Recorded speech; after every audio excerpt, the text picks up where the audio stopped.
Welcome to the show, folks. This is Wrestling Changed My Life. Here we go.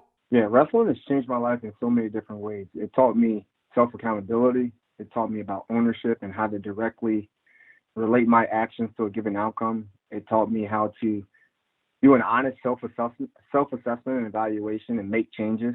It taught me how to deal with disappointment and not let my heart get sick.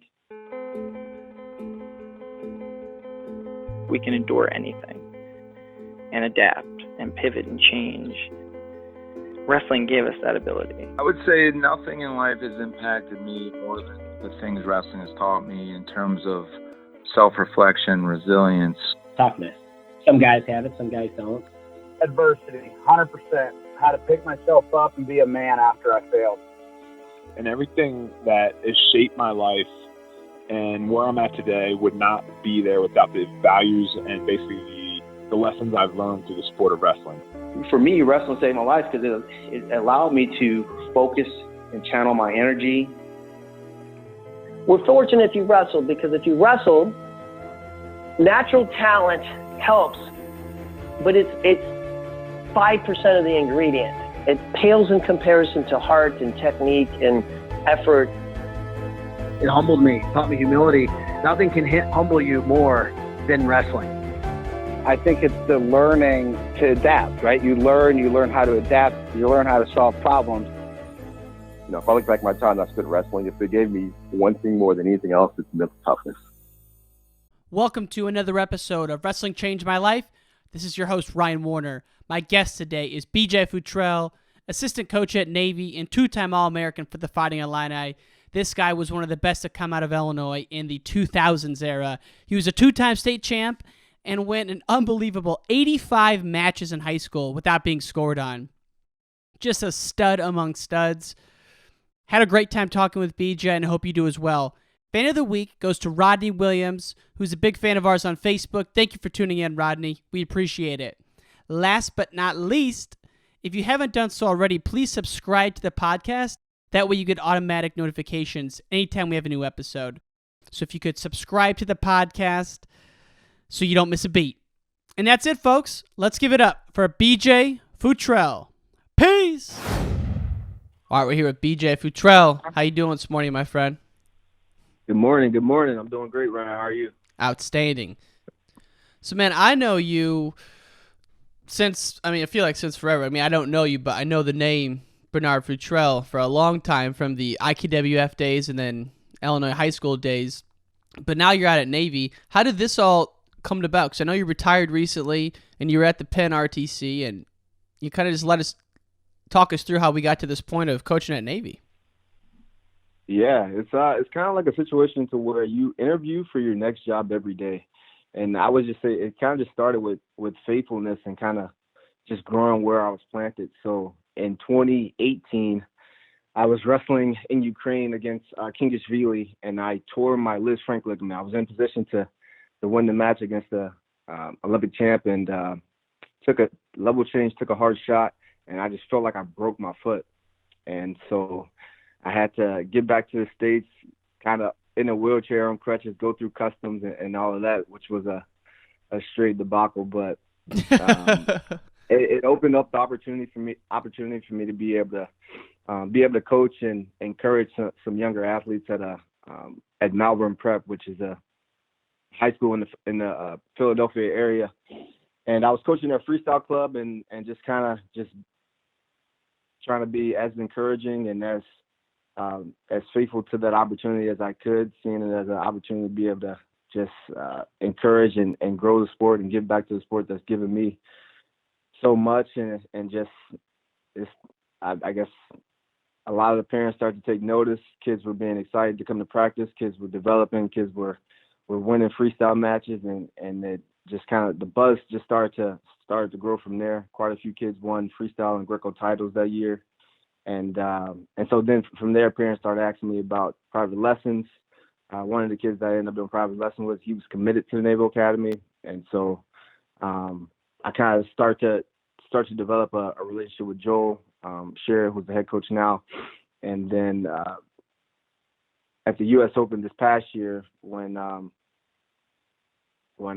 ended up tearing my ACL in the first match, And sat down talking to my wife. We decided that after so much, this being my 8th surgery and it not leaving me enough time to be able to come back for the Olympic trials in 2016 or for 2020, decided to retire. And then this opportunity opened up, and I gotta tell you, like, I didn't know much about the academy coming into Annapolis, but wow, what an amazing opportunity. I mean, these kids are getting a world-class education.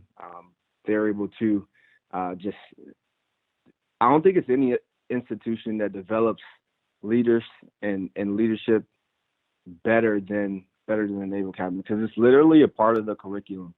And the day that these guys graduate, they're going to be officers in the Navy or second lieutenants in the Marines. So it's an imperative, and it's an important part of just the physical, mental, and moral mission here. And it's all equal. Like, it's really interesting to be at a school to where your sport is not an extracurricular activity. It's literally part of the mission. And really, why do you say that? Class, yeah. Because they value classroom work, military, moral development, the character of these young men, and wrestling. Like, they're all valued equally. And like the preparation of the guys that are graduating, like, it's not the same in other places. Like, the sport prepared, and the thing that the sport is preparing them to do and the school is preparing them to do after they graduate, it's pretty special. I mean, just the amount of generals and leaders you're around every day. I mean, not even that coach wrestling, that coach other classes or whatever. I mean, that is incredible just to be able to work around those people and kind of pick their brains day in and day out. Yeah, exactly. Like, I mean, like the first thing that stood out to me was just the culture. And culture is what we believe and how we behave. And just the competence, which is the ability to do something well, and the character, which is the mental and moral qualities distinctive to an individual. It's like, these are the most mature, most disciplined, most focused athletes that I've ever been around. I've been at Big Ten institutions. I've been Ivy League, and just it's a character. I mean, like, it's a culture of character, and like, even to apply, you need a congressional letter of recommendation. I mean, it's a culture of learning to where these guys are getting an Ivy League caliber degree. Our engineering program is ranked 4th in the nation right now, and it's like like I said about leadership, it's a quantitative leadership component that comes with getting a degree from the U.S. Naval Academy. So, yeah, it's really something special. Like, these guys are going to graduate here being effective communicators. They're going to be selfless leaders who value diversity. They're going to be mentally resilient and physically fit officers. And then they're going to be role models of professionalism in arms. You know, so it's a really special place. Man, and excuse me. Yeah, but I can only imagine how much fun that must be for you, because you're someone who, I've read this multiple times, like, impeccable character. And so you kind of fit right into that mold already in terms of you're doing the right thing day in and day out, having enthusiasm. So, man, I can't think of a better place for you to start your coaching career in the Naval Academy. And I know you're going to be one of the top coaches in Division I in no time, man. So I'm just really excited to see that you went there and continuing on the Harvey Twister tradition at another school. That's awesome. Yeah, it's really, like, was a great match. I couldn't think of a better place to be. When I decided to retire, I really wasn't sure if I was going to go into coaching or kind of what I was going to do. But I mean, when this opportunity came about, I had to jump on it, because it was more than just. I mean, coaching is so different than competing. Like, just in that contrast, like, when I'm competing, I'm thinking about just getting myself ready, kind of thing. And I'm focused and zeroed in on the competition. But now I'm a coach.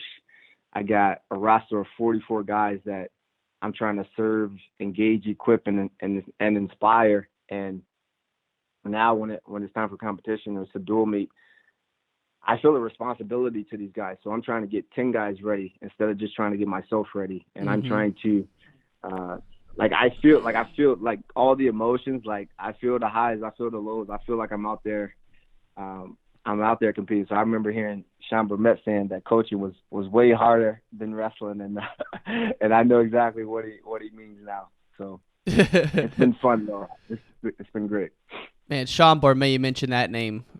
Huge fan of that guy, and I know you were at the Cliff King Cup for a number of years. I mean, I just think about the amount of coaches you've worked with over the years that are just tremendous. You know, Mark Johnson, Sean Burnett, Jimmy Kennedy. I mean, the list goes on and on. So, I mean, just awesome to see that you're going to be able to give some of that back and start your own coaching legacy here.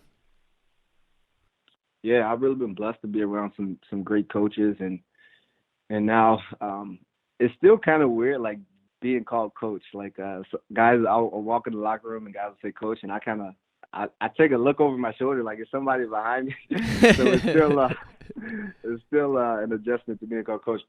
But like I said, the Naval Academy is really an amazing place to be. So I'm excited and happy to be here. Happy to be able to help these guys develop not just on the mat, but as men and men of character, and then be able to help them achieve their wrestling goals as well.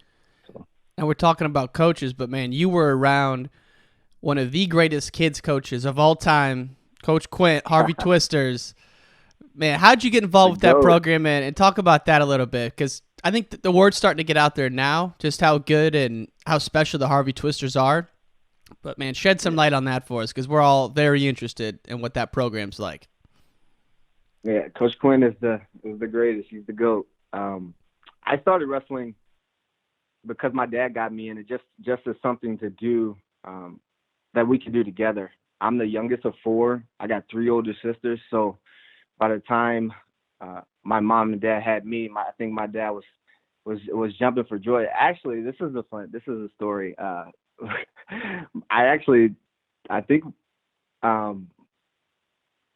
found out my mom and dad were like kind of done having kids before they had me, and so my mom went to the hospital and to have a procedure done, and they told her she couldn't have it done because she was pregnant, and she was like, "What?" And so so by God's grace, I was able to be here right now. But and like I said, by God's grace as well, my parents have been married for 39 years, but my dad got me started in the sport early, and I didn't actually start wrestling with the Twisters. I was a South Suburban Tiger for a year or two, which was the kids club of the high school that my dad wrestled at. My dad was coaching at his alma mater, Bloom Trail High School, and he kind of got me in it early, and just from looking at the program, he kind of saw to where like maybe the kids in the program like were kind of being coddled a little bit, and like saying like, I got a hangnail, I'm not going to practice today type thing. So he wanted to take me to a program to really give me a chance to be able to really fulfill my potential. And I can say like my dad believed in me in a stage in my life where my potential is still hidden. And anybody can believe in you when your potential is evident, but if you have somebody that believes in you when your potential is still in seed form, then you should never forget that person. So I'll always be incredibly thankful for my dad and just the sacrifices that him and my mom made for me to be able to be where I am today. And then just we're at that program, and then when I was about 7 or 8, I began wrestling with the Twisters, and I mean, this was a program who, I mean, I can't say enough about it. Just the history, the legacy, the family that has that it's grown and developed, and the caliber of guys, the NCAA champions, the Olympians, like it's really unprecedented. And so your dad was kind of the old school mindset and said, "Hey, this isn't tough enough here. This is a little soft." Is that so? That was his mindset. So he's old school like that, man. He's get it done type of no nonsense guy. Yeah, my dad was a go getter for sure. Like he was pretty tough, but he was fair. And so in steps in Coach Quint, who's like I said, who we're talking about, is the one of the guys that probably had the, like, outside of my dad, coaches that had the greatest impact on my career. Like, I can't say enough good things about Coach Quinn and just how he just was able to help impact and be a positive influence on so many young men's lives. Like, it's easy to build strong children, or it's easier to build strong children than it is to repair broken men. And Coach Quinn, he was more than just a coach. He was a father figure to people that were fatherless. He was, even to those that have fathers, like, he was still that safe place. Like, it was a trust there. It was a deep trust, and it was like me and Albert White, we would go on fishing trips with him all the time. We would just talk about life. He taught us way more than about wrestling. It was really kind of crazy because everybody from Twister. So I'm talking about me, Mario Morgan, Albert White, Christian Brantley, that were in kind of my era. But on a typical Saturday morning during the wrestling season, if we didn't have practice, or maybe a Sunday afternoon, we would be at Coach Quinn's house watching film with him and going over tapes. And we all had like high school coaches that wrestled in college, but it was just something about that relationship to where we had a deep trust for him. And even now, like, you talk about the Joe Williams, TJ Williams, like TC Dansley, like all those guys that came through the program. Like, I was just looking at some rosters today. We have over like 13 twisters that are wrestling Division I college wrestling right now. I mean, we got Yaya Thomas right at now. Northwestern. Yeah, over that. Yeah, we got Yaya Thomas at Northwestern right now. He just made a junior world team. Isaiah Webb at Nebraska. You got Travis Fort Milton and Kendall Coleman at Purdue. We got two guys at Indiana. We got Randy Miniweather at U.S. Air Force. We got Peter Ogunsaga at West Point. Like, I mean, the list goes on. Kamal Bay out at the Olympic Training Center. So, yeah, it's kind of crazy, like, to really sit back and look at it. It is crazy because it's not like the Twisters are doing a lot of recruiting and bringing kids over from across the state. From what I understand, just from talking with Mario and Andre, it's mostly folks who live, within a reasonable distance to Harvey, Illinois, which is even more remarkable. Yeah, it's a homegrown program. It wasn't a program where we were taking the best kids from this place or that place. We were Twisters, and they did a good job of developing guys and helping guys not just in wrestling but in life. So it's like I said, it's a family, and it came from a trust from the athletes, but also a trust from the parents, and the parents had a really big role in just encouraging all the athletes that came through there as well. So what do you think it is? Because obviously there's a lot of programs out there who have good coaches that had wrestled in college, and even if they didn't wrestle in college, there's good coaches out there. But like, what is it about the Twisters? Is it the amount of times you guys are working out? Is it the technique being shown, or just kind of the attitude and discipline when you go in there? This is a funny story. So before I became a Twister, and I was with this kind of program, that program for 2 years or a year and a half or whatever. I was at a wrestling tournament, and I saw Mario Morgan. I don't know if you remember the story or not, but I know he was on a podcast. So, and I know his dad's probably listening. But I was on another kid's program, and I had just probably took like fourth out of fourth, like out of a 4-man bracket, and I was excited just to have a medal. And so I'm in the bleachers, and the Twisters are sitting right next to us. And I see Mario, and he's like eating this bag of oranges, and I see he's got a gold medal around his neck, and I'm like, "Hey man, what's your name? Like how'd you do today?" type thing. And I don't even know if he even looked at me. I don't even know if he even like acknowledged that I was there. I was like, all right, this kid's weird, and I just kind of walked away. But I mean, I would probably say that was a distinct difference, that like the Twisters, we came to tournaments for business. Like, it was no plan around. We weren't the team that was playing in the bleachers or running around crazy in the bullpen. Like, we came there to compete, and and we spoke. We only talked really to our team. Like, we didn't really speak to other teams.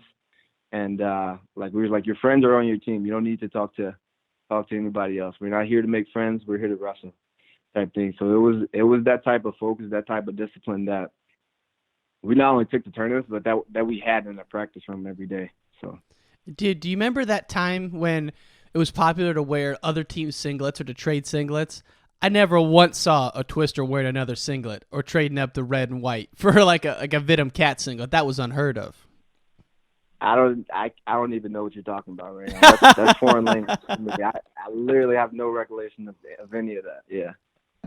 Oh man, I mean, I remember kids walking around like Fargo and the kids tournaments with just 10, 15 singlets on their arm trading up and then, wearing another club's uniform. But I just know that was never the case at the Twister regime back in those days, at least.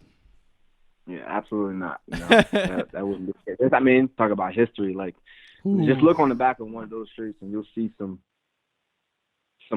Illinois kids wrestling legends on the back of those. But we held on pretty tight to those as well.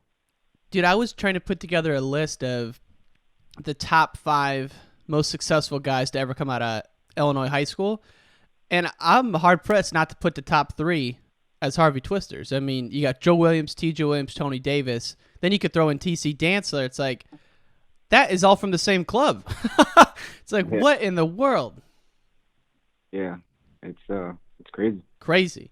And so then you went to, after the Twisters, you had an unbelievable career. How many IKWF titles did you win? That's the thing too. It kind of bothers me, like with the like split of the IKWF, IWF type thing.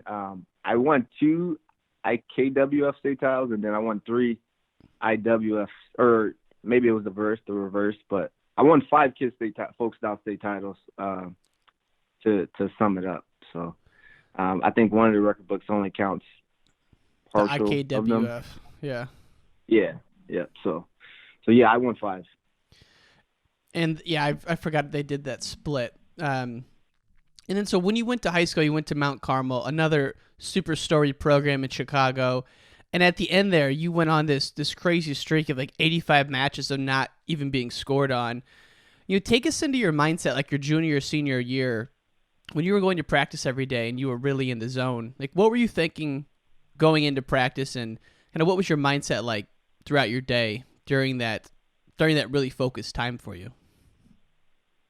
Yeah, I would take it back even more. I would say that, like, when you look at somebody's success, we often, like, underestimate the amount of struggle that it took for them to get there. And for me, I came into high school weighing 86 pounds, and I was 4'0", a freshman at Mount Carmel, which is a big-time athletic school, but football school where I got people that's walking down the hall just 6'2" and 300 pounds, but I'm this 86-pound freshman. So, and I started right away, but I took a lot of hard lessons in that my freshman year. I think I want to say I was 31 and like 14, but I lost a lot of matches, not because I didn't have the skill, or I just literally didn't have the size. The weight class was 103, and guys were cutting to 103. I'm almost 20, 30 pounds underweight. Figuratively. So those were some really that was a really humbling time for me, because like you said, I came from winning five state titles, and now I'm losing to guys that I feel like I'm a lot better than. And so I kind of had to take it on the chin, but not let it discourage me in such a way to where I questioned my abilities or questioned my passion for the sports. My mom and dad and just the people around me did a really good job at that time of just keeping me encouraged and letting me know that my time was coming, And so by the time my sophomore year, I worked my way up to like 94 pounds. So I was headed in the right direction. And then my junior year, it took until my junior year of high school to be a full size 103 pounder. And that year, I'm just thinking, all right, this is my payback. My coach at the time, because I had 2 different coaches in high school, Ben Gerdes and then Jason Erwinski. And my first 2 years, Graves would tell me, bottle it up, bottle it up, bottle up the feeling that I was feeling at the end of those matches, where I felt like, if I had a little bit more size, then maybe they would have went a little bit different. And then by the time my junior year came, I remember Coach Rwinski, his words to me pretty much every time before I stepped on the mat. He would tell me, "You're the best out there. Go act like it." And that's what I did. So I came into practice with an ultra focus to really not just go out to win, but to dominate. So yeah. Man, so you were coming in just ready to go, because I kind of forgot about your freshman year where you were so undersized, because in middle school, I mean, you probably lost a couple times a year, maybe, if that, even on like the national circuit. And so going in and losing, 10, 15 times, whatever it was, that had to be super challenging. Yeah, it was humbling for sure. Like it was tough. Like I was a late bloomer. So fast forward to now where I'm a 112-pound senior. Looking forward to wrestling at the next level. I feel like maybe because of my size, like a lot of schools kind of overlooked me. So I really wasn't heavily recruited going into college. Yeah, I wasn't. Like I think a lot of teams feared it, and maybe rightfully so, maybe not. But I mean, I think they were kind of tentative on the question of whether I would be a full-size 125-pounder, with that being the first weight in college. And so I got one phone call from Cornell, I think, and then but the whole time University of Illinois was always there. They were always, for me, that was a dream, because I'm an Illinois boy, true and true. So to be able to wrestle and represent my home state, to me that was always a dream. And I had Twister alumni that had graduated from there, Cassio Perot, who was an All-American and the best man at my wedding. He was a graduate from there, and I also had two sisters, two of my older sisters. One had already went through the program and went through the school and graduated, and I had another sister who was a year older than me, and she was at the school while I was there. So that was pretty special and unique to be able to go to school with my sister. Even though the campus was so big, we never really saw each other unless we designated a time to meet up for lunch or this or that. But yeah, so I'm really thankful to Mark Johnson, Carl Perry, Coach Heffernan, for all giving me a chance, giving me the opportunity to be able to come to Illinois. And funny story too, like so I go on my college visit, and Illinois was the only visit that I took. So I go on my college visit, and I knew, just talk about earlier, you were asking me about focus my senior year.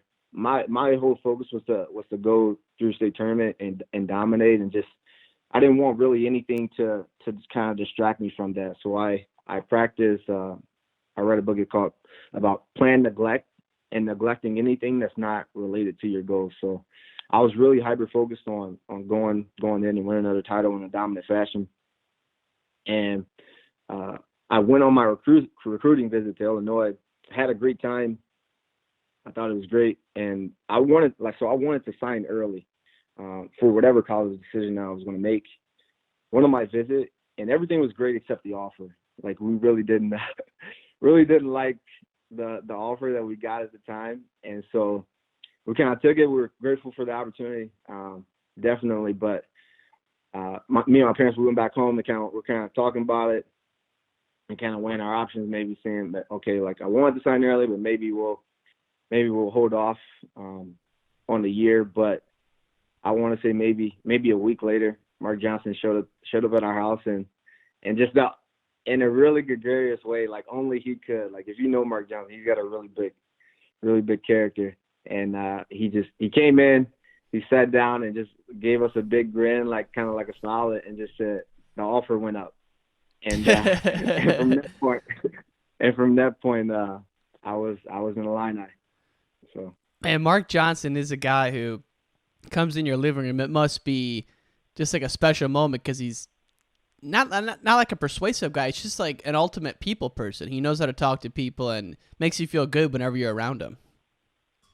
Yeah, definitely. Like he was like definitely always wanted to joke with us, be the first guy to joke with us, and he was just really gregarious. Like talk about character. Like he really cared about every single person on the team, no matter you were the starter or you're a guy who was never going to see the lineup. He, from my perspective, he treated everybody the same, and it was a privilege to be able to wrestle for him. So he's a great guy. And one of the things I wanted to ask was really two things before we move on to your college international career. The first is, with your dad being a state champ and being a high school coach and, being really intense, would you say it was more like father-son or coach wrestler, growing up for you? And was it hard to kind of balance those two? That's a really great question. Like, I give so much credit to my dad, but being a father and being a coach is such an arduous task. Like, it is not easy. It's really tough to balance. And at times it can really be,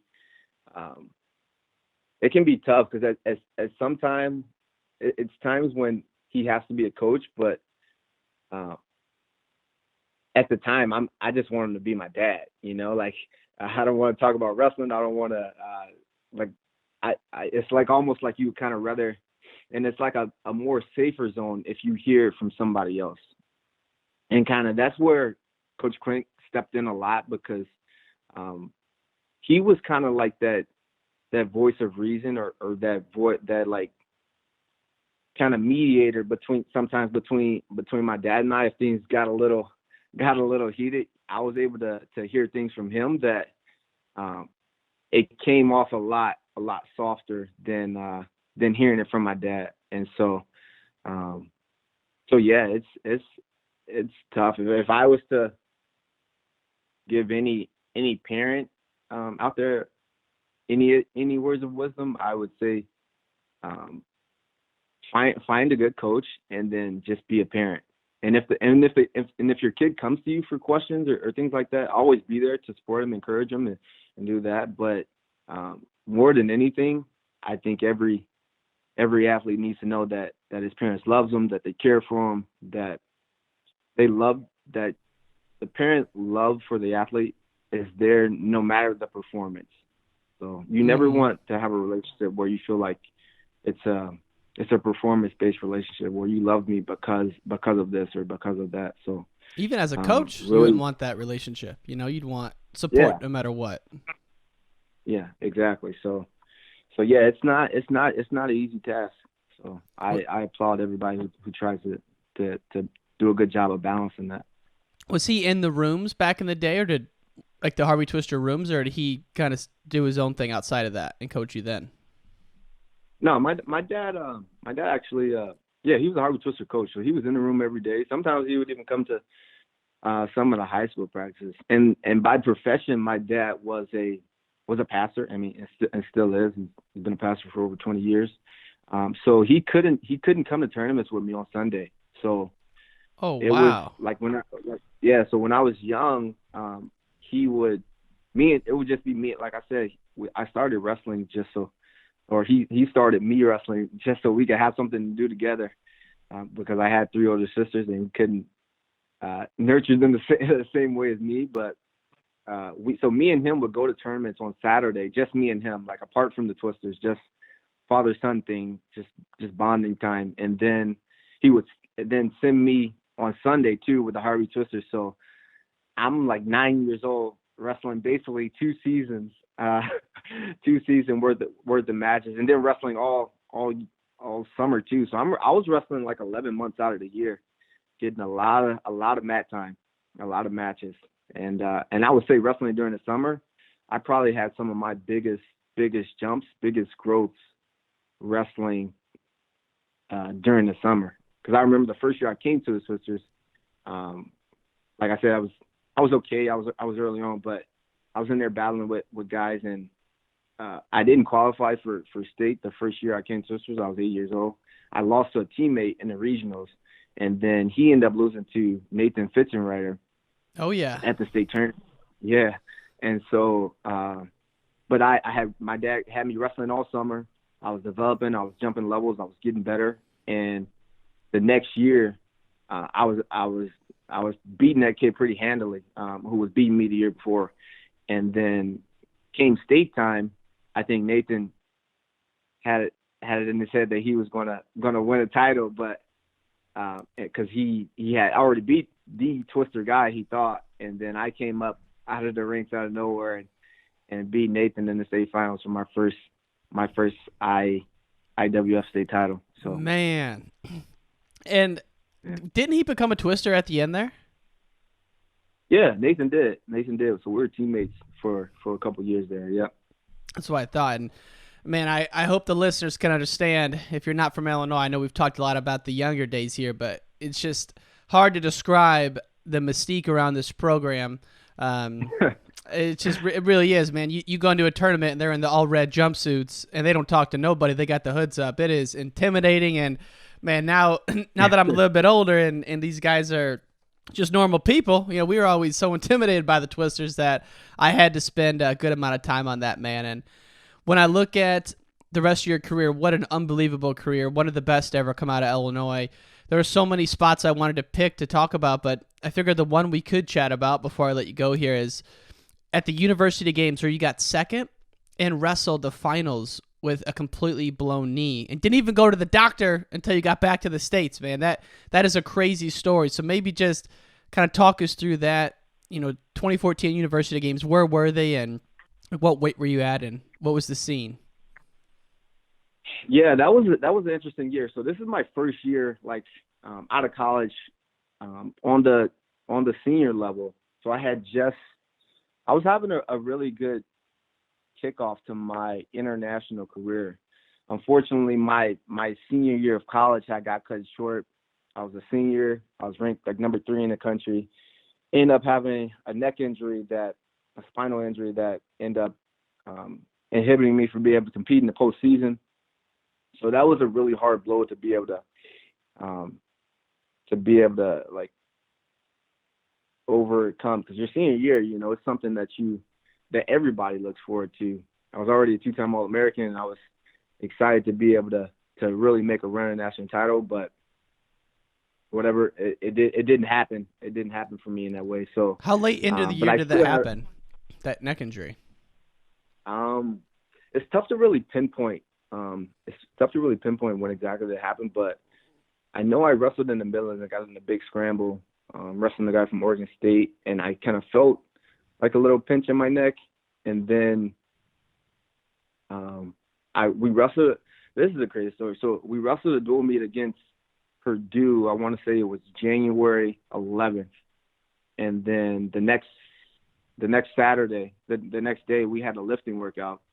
I was lifting, and just toward the end of the workout, I felt like I lost the grip in my hand. I tell the trainer, he says, okay, well maybe it's something wrong with your neck. So I go get an X-ray or MRI, and then I practiced all that week. The strength in my hand had kind of came back, and I was feeling good. I had a really good week of practice, and I'm packing my bags on a Thursday morning to be able to get on the bus to go to, I think we were going to wrestle Nebraska and Minnesota that weekend. And then the trainer calls me and says, BJ, hey, I got some tough news that you're not going to be able to go on the trip with us. You got to stay back and get some more tests. The thing with your neck is pretty serious. And I thought he was joking. I was like, ha, yeah, I'll see you on the bus. And he's like, no, I'm not joking. And so that was kind of like what is going on, type thing. And it kind of took a lot of us by surprise. But it turned out that I had 2 herniated discs that were indenting my spinal cord, and so they had to go in and do a discectomy and a fusion. And so I had the surgery 4 days after the NCAA tournament, and so where they went in and so now ever since that point, I was from 2013 on, I was wrestling with a plate and 6 screws in my neck, even to this day.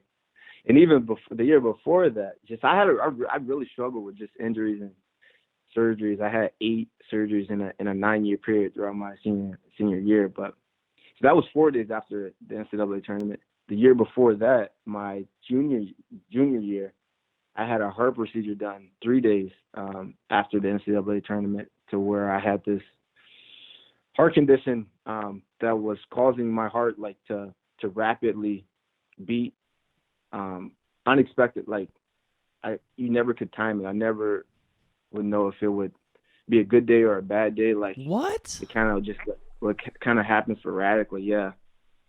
And so it caused me to be really tired, a lot more than I should. And so we kind of found out about it like kind of midway through the year, but it was at a point where it's like, all right, we're just gonna kind of wrestle the season through and kind of deal with it after it. Like it was completely safe, but it was like it was something definitely that definitely inhibited my performance, I would say. So in 2012, I wrestled the NCAAs. I wrestled the best tournament of my life and the worst tournament of my life because of this condition. Like, so I think I went into the tournament ranked number 4 at 133, and so I pinned my way to the semifinals.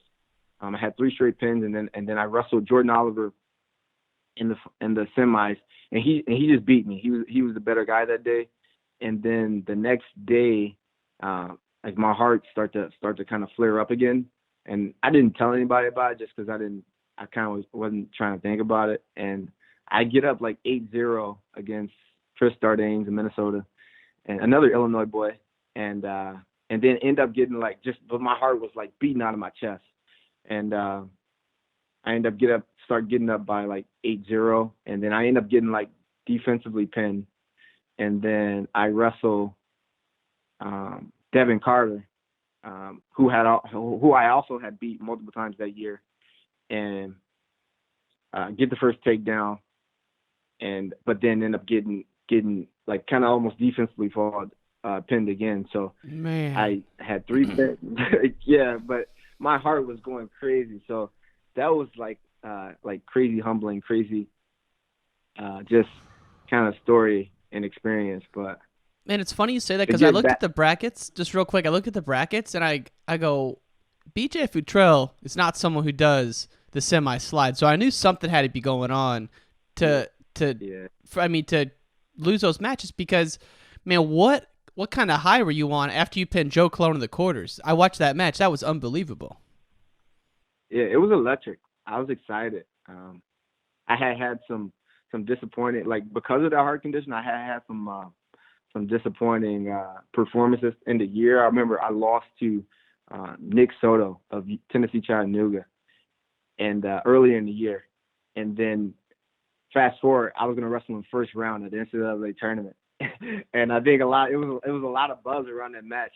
But my heart was good. Like this time around, my heart was in a good place, and I was feeling really good. So I ended up I tech pinned him in the second period. So I remember going back like in the like staging area, and Coach F was like, "What the heck happened?" Like he was all nervous going into the match. He was like, "I can't believe this kid ever beat you," type thing. Man. So and then your senior year must have been one of the biggest obstacles you've probably ever gone through in your life, if not the biggest. Because even though you did have an incredible international career, your senior year of college, everyone wants to wrestle there. And so you have the surgery a couple days after the nationals. Man, you're a guy who's extremely positive and enthusiastic and a role model for everyone. But man, that had to be a really tough spot. Your senior year, you had the surgery after nationals. Were you considering continuing wrestling, or did you never lose that fire and that drive?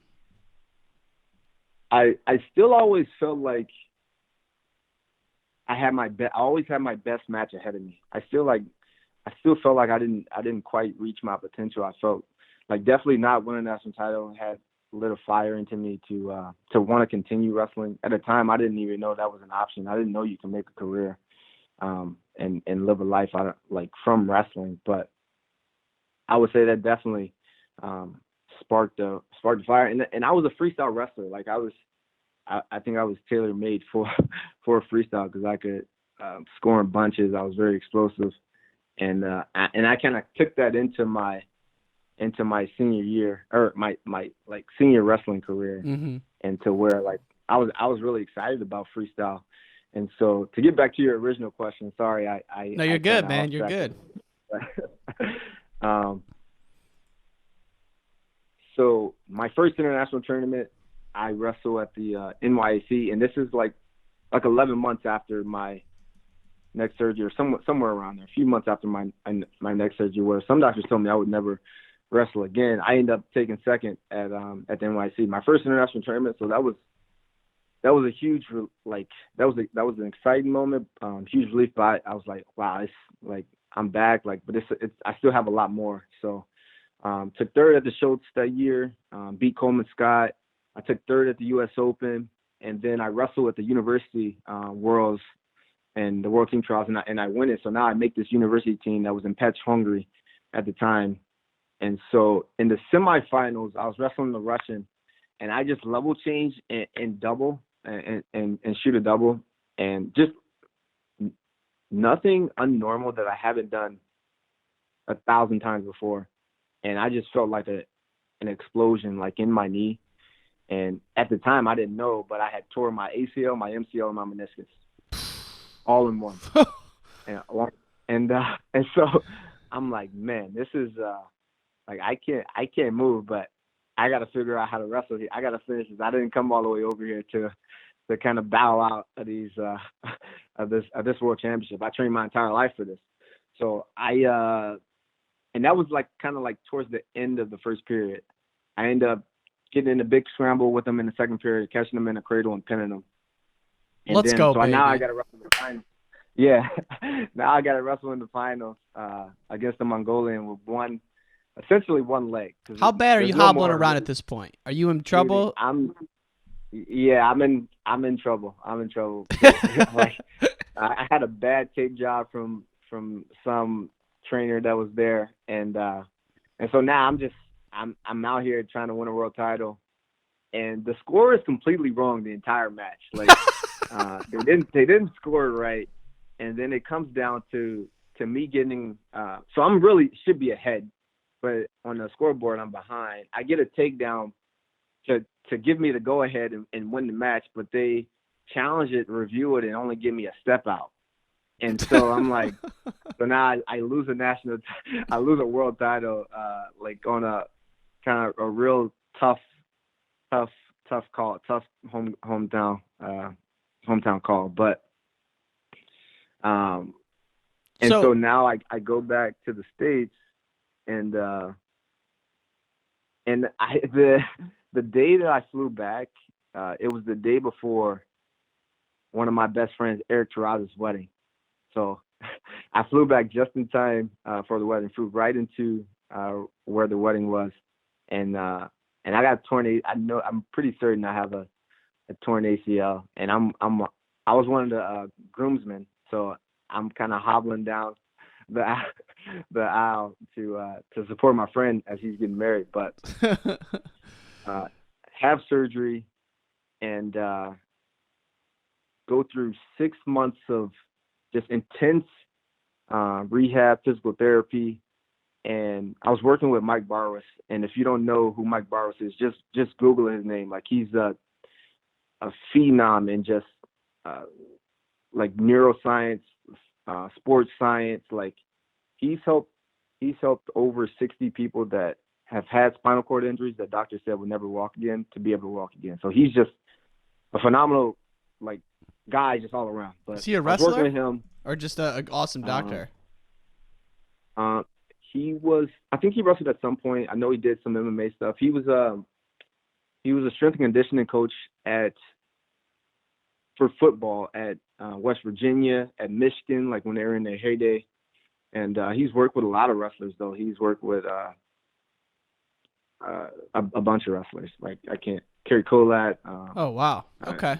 Ed Jones. Like, he worked with a lot of wrestlers.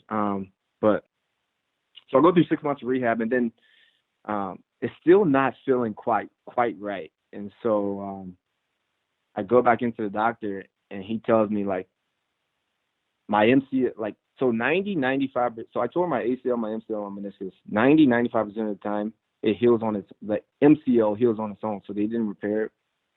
I went through 6 months of rehab and then found out I was in that 5% to where it didn't heal. So I had that. Yeah, I had to basically start back all over. So essentially, I missed 2 seasons because of that. Because at the time, they had just introduced 61 kilos as a weight, and they hosted those World Team Trials at Fargo. So it was after the University Worlds. So I didn't even get a chance to wrestle in the World Team Trials. So because of all the surgeries, all the injuries, all the bangs up, like I wrestled internationally for 7 years, but I literally only got a chance to wrestle in the Olympic trials in 2016, and then the World Team Trials in 2017, and then I made the national team that year. But that was after a crazy like I was having the best year ever, and I remember like it was a certain point during the season I was like, man, I feel pretty good, like, and this is just after like not having to come back from a surgery in over a year, for the first time in like over a year. And I'm like, man, do people feel like this all the time? Like, I feel pretty good. Like I could really make a run here. And so I go to Cuba, and in the first match, I take a shot, and me and the guy I was wrestling the guy from Honduras, and we hit head to head, just a big collision, and I drive him out of balance to get the push out. But as I'm driving him out of balance, I see like blood dripping onto the mat, onto my shoes, and I'm like, uh-oh. And like, so we go out of balance, we come back, and like the look of like just terror that was on the guy that I was wrestling's face, like when he looked at me, I knew it must have been bad. So I go through the rest of the tournament with like this gable head wrap.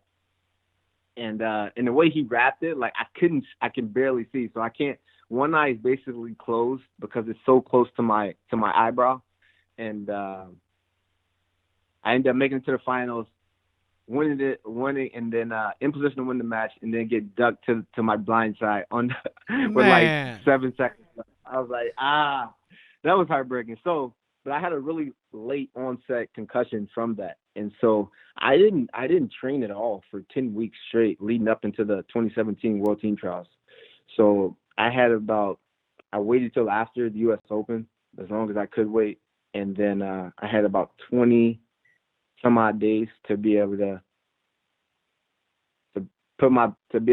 get myself ready to go, like put my best foot forward, and go out there and try to make a world team. I didn't make a world team, but I made the U.S. national team. So that was pretty significant. Just the journey that it took to get there. I was proud of myself for the way I was able to overcome and not be deterred. So. Dude, and like the guys you beat, I don't know if that was the same where you beat Bajrang or you beat the Russian, I can never pronounce this guy's name, Otar Sultanov, the 2012 Olympic champ who you beat. So is that all this time, or was that different times throughout your career? That was like right about the time when I beat Bajrang. That was like early on. Yeah, that was like 2014. That was actually at the NCAA's when they had it in Oklahoma City, India Broad team, and we wrestled them and dual meet there. And then when I beat the Russian Olympic champ, that was in the summer, Poland 2016. Yeah. Okay. So I had just committed to moving out to Pennsylvania and the PRTC and be a part of what they were doing, the exciting things that they were doing in the city of Philadelphia. So BJ Futrell, as we wind this thing down, man, I gotta ask, as we ask every guest, how did wrestling change your life? Or another way to look at it is, what life lessons have you learned from our great sport? Yeah, wrestling has changed my life in so many different ways. It taught me self-accountability. It taught me about ownership and how to directly relate my actions to a given outcome. It taught me how to do an honest self-assessment and evaluation and make changes. It taught me how to deal with disappointment and not let my heart get sick. It taught me how to grow as a man and helped me grow in my faith. It gave me a dream to chase, and in the midst of that, it helped me be able to get my education. So I was able to get my college and my master's degree completely paid for. I was able to travel the world. Wrestling gave me great influence and a platform to be able to positively impact people's lives for the better. and it taught me about sacrifice. It's a book that I read by John Edwards, and the title Wild at Heart, and it talks about just the human heart and how everybody's soul longs for passion, it longs for freedom, and it longs for life. And distinctly, the three desires of a man's heart is a battle to fight, an adventure to live, and a beauty to rescue. Like every little boy grows up like wanting to know that he's powerful, and that's why kids, play cowboys or whatever when they're growing up. But life needs a man to be fierce and to be fiercely devoted, and then an adventure to live, like, because an adventure requires something of us. It puts us to the test. Like, although like maybe part of you maybe fear being tested, it's also another part of a man that yearns to be tested. And then a beauty to rescue. Like it's few things that can be more inspiring than a beautiful woman. So wrestling helped me be able to find my wife. Wrestling helped me be able to find my wife. It gave me an adventure to live, a dream to chase, and it gave me a battle to fight and something to fight for. So, man, that is the most concise and beautiful answer I've ever heard to that question, man. And we've asked a lot of people that. That is powerful stuff. What was that book called again? The book was called Wild at Heart by John Eldridge. Man, Eldredge. That is awesome, man. I'm gonna have to re-listen to that to really take it in, because there was a lot in there. So it just, I mean, you hit it on the head though with the 3 points there. I think everyone can relate to that, especially a lot of the guys who are listening to this. So man, that's awesome. Well, BJ, I know we talked about it. We got to have you back on at some point, man. You guys got a busy week now coming up, but just thank you again, sir. It's been an honor. And all great things must come to an end. If you enjoyed this episode, please subscribe, give us a review, give us a rating, and share this with your friends. It would mean the world to us. Thanks for listening to Wrestling Changed My Life.